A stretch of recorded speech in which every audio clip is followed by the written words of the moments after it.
రంగారెడ్డి జిల్లా పటాన్ చెరువు వద్ద ముంబై జాతీయ రహదారిపై ఘోర ప్రమాదం చోటు చేసుకుంది.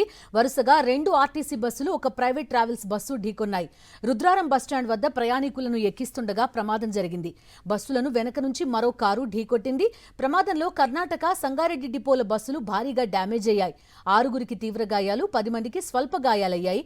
గాయపడిన వారిని 108లో స్థానిక ఆసుపత్రికి తరలించారు. ప్రమాదం కారణంగా ముంబై జాతీయ రహదారిపై భారీ ట్రాఫిక్ జామ్ అయింది. బస్సు స్టాప్ పైన దిగేటోళ్ళు అని చెప్పి బస్సులు ఎక్కువ ఆపినా వాళ్ళు దిగేటోళ్ళు దిగే ప్యాసింజర్ దిగిరు. ఎక్కే వాళ్ళు ముగ్గురు ఎక్కుతున్నారు. నేను బండి మూవ్ చేద్దాం అనుకుని వెనకాల వచ్చి గుద్దేసిండు. ఎవరు గుద్దారు? ఈ ఇంటర్సిటీ బస్ ఆయన అది దిగి చూసేసరికి వెనకాల కర్ణాటక బస్ కూడా ఉంది. అది ఫస్ట్ దీనికి గుద్దిందో తెలియదు, ఏమైంది. ఇంటర్సిటీ బస్ అయితే మా బస్కి వచ్చి గుద్దింది. ఎక్కడి నుంచి ఎక్కడ పోతుంది బస్సు? ఇది సంగారెడ్డి నుంచి పడంచెరు పోతుంది. మళ్ళీ ఎవరైనా గాయాలైనా మీ బస్సులో? కొంతమందికి చిన్న వెనకాల గ్యాస్ పగిలిపోయి నెత్తికి చేతిలో గాయాలైనాయి. వాళ్ళు ఆటోకి వెళ్ళారు.